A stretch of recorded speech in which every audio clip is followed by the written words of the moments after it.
10 વર્ષમાં તમારા જ ગામનો દીકરો પોલીસ ડિટેન કરીને જાય તો એના કરતા કાયદાની પણ એમાં શું હોય, હું ઓળ વરે જીવતો હવે અમારો દીકરો મજબૂત થશે, જેલમાં મજબૂત થાય તો તમારે હું આ બધા પાસે ભણવા નથી દેવાના, ક્રાઇમ કરાવવાનું બધા પાસે જેલમાં જાય એટલે મજબૂત થાય એમ?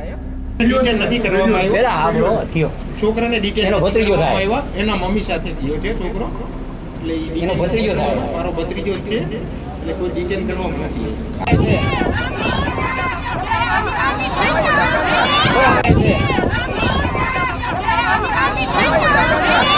હું એને મમ્મી પપ્પા પાસે જાય, એને મમ્મી પપ્પા એવા ઘેલ હાગરા છે, 10 વર્ષના છોકરાને અહીંયા લઈ જાય હારો હાર.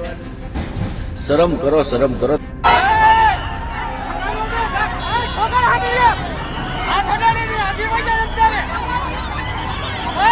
હા બ્રો, મને હવે અહીંયા અમે આવી કેવી રીતે?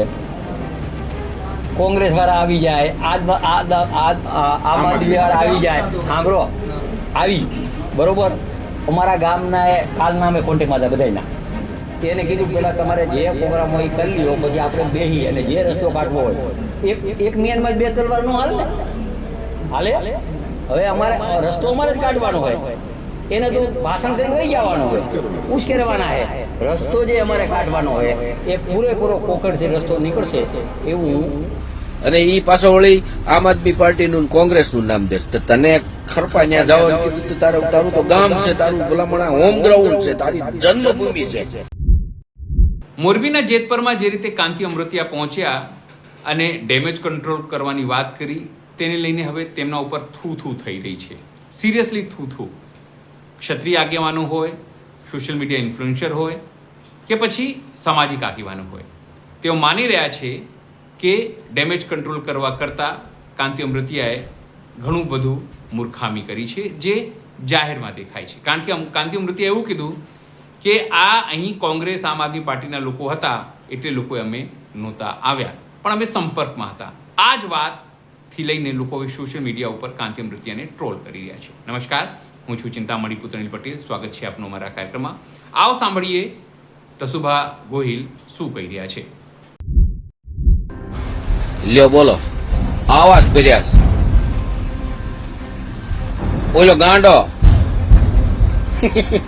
અમૃત્યા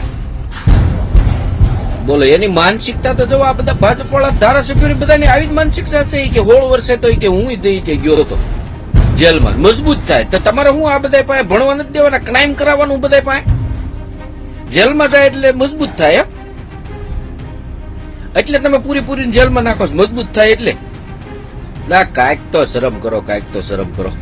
હારાવ હાવ હાલી જ નીકળવાનું. હાવ ઓળો એનો બાજુમાં ઉભો ઓળો એમ કે મારો ભત્રીજો છે એને લઈને જ ઓલો લાલ લુંગી ખંભે નાખેલી પોલીસ કોન્સ્ટેબલ ઢળીની 10 વર્ષના દીકરાને લઈ જાય છે, પબ્લિકનો જુવાળ ભેગો થઈને ઓહાપો થાય છે એટલે એ મૂકી દે છે. બસની અંદર કાયદેસર એને બેસાડેલો હતો. હું એને મમ્મી પપ્પા પાસે જાય, એને મમ્મી પપ્પા એવા ઘેલ હાગરા છે, 10 વર્ષના છોકરાને અહીંયા લઈ જાય હારો હાર. શરમ કરો, શરમ કરો. તમે તો હવે આ વિડીયો જોવો, તમે એની માનસિકતા તો જોવો. આ વિડીયોમાં જોઈજો તમે, વિડીયો એની અંદર હું જોઈન્ટ કરું છું, તમે જોઈ લેજો કેવો હારો ખરપો બોલો. અને ઈ પાછો વળી આમ આદમી પાર્ટીનું કોંગ્રેસનું નામ દેશ. તો તને ખરપા ત્યાં જવાનું કીધું તો તારું તો ગામ છે, તારું ભલામણા હોમ ગ્રાઉન્ડ છે, તારી જન્મભૂમિ છે. અને તારા ગામના એટલા હેરાન થતા હોય, બીજા કેટલા હેરાન થતા હોય છે તું વિચાર કર. અને પાછો તું એમ કહે છે કે આપણે દિલ્હી સુધી જવું. દિલ્હી સુધી નથી જવું, આ ખેડૂતના ઘર સુધી જા. હા બ્રો, મને હવે અહીંયા અમે આવી કેવી રીતે?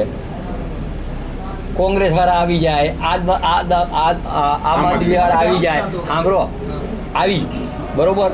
અમારા ગામના કાલના અમે કોન્ટેક્ટમાં હતા બધાયના. એને કીધું પેલા તમારે જે પ્રોગ્રામ હોય એ કરી લ્યો, પછી આપણે બેસી અને જે રસ્તો કાઢવો હોય એક મિયાનમાં જ 2 તલવાર નો હાલે. હવે અમારે રસ્તો અમારે જ કાઢવાનો હોય, એને તો ભાષણ કરીને વહી જવાનું હોય, ઉશ્કેરવાના છે. રસ્તો જે અમારે કાઢવાનો હોય એ પૂરેપૂરો કોકડથી રસ્તો નીકળશે એવું પ્રયત્ન કરો. 10 વર્ષમાં તમારા જ ગામનો દીકરો પોલીસ ડિટેન કરીને જાય તો એના કરતા કાયદાની પણ એમાં શું હોય, હું ઓળ વરે જીવતો હવે અમારો દીકરો મજબૂત થશે. ઈ છોકરાને ડિટેન નથી કરવામાં આવ્યો. પેલા હાબળો થયો છોકરાને ડિટેન એનો નથી ભત્રીજો થાય. કરવામાં આવ્યો. એના મમ્મી સાથે ગયો છે છોકરો, એટલે ઈ એનો ભત્રીજો થાય. મારો ભત્રીજો જ છે, એટલે કોઈ ડિટેન કરવામાં નથી આવી. ભાઈ ડેમેજ કંટ્રોલ હોય જ નહીં અહીંયા કાંઈ. હું અલગ છું, પેલા રાજકીય માણસ નથી ભાઈ, તમને મારો પરિચય નથી. મારો પરિચય ના નો હોય. હું રાજકીય માણસ નથી. સાચી વાતમાં આજથી 97માં મોરબી યાર છે ને, અહીં બહેનું હે ને, હા હા ખબર છે. હા, એ કેના અમે લેડો તો જાણી લ્યો ગામમાં, ત્યાં પણ હું આજીવન કેદમાં ગયો હતો. એટલે હું કોઈ એવું રાજકીય ડેમેજ માટે આવ્યો નથી. મારા ગામના પનોતો પુત્ર હોવા ગામનો ખેડૂતને ફાયદો થાય, સરકારમાં સાચી વાત પહોંચે અને સરકાર પોઝિટિવ ખેડૂતને ફાયદો થાય એના માટે આવ્યો. આ અમારી ફરજમાં આવે, તમામ ધારાસભ્યની ફરજમાં આવે. મેં કેમ કીધું, હું 2 દિવસ અહીંયા ઊભા થઈને બોલ્યા આવીને આ બધા હું કોન્ટેક્ટમાં તો રજૂઆત કરવા માટે. મૂળ અંતે તો રજૂઆત આપણે ગાંધીનગર જ કરવાનું હોય. અહીંયા અમે કલેક્ટર પાસે ડીએસપી પાસે કરશી, એના હાથમાં તો કાંઈ છે નહીં. હું જાણું, તમે જાણતા હોય. તો એમાં અમારે જે રજૂઆત કરવાના અત્યારે આજે 2 અને 15 તારીખે ખેડૂત જાતા હોય તો એના હિસાબે કંઈ અમે આવ્યા હોય એવું પહેલાં મગજમાં તમે કાઢી નાખજો. હા, એના માટે અમે જરાય રસુભા ગોહિલની વાત સાંભળીને આપણે શું લાગે છે અને કાંતિ અમૃતિયાનું જે વર્તન રહ્યું તેને લઈને આપ શું લાગે છે જરૂરથી અમારા કોમેન્ટ બોક્સમાં કમેન્ટ કરજો. એ સિવાય અમારી યુટ્યુબ ચેનલ લાઈક કરો, સબસ્ક્રાઈબ કરો, બેલ આઇકન દબાવો, સાથે અમારા ઇન્સ્ટા પેજ અને ફેસબુક પેજને પણ ફોલો કરો. અત્યારે માટે બસ આટલું જ. નમસ્કાર.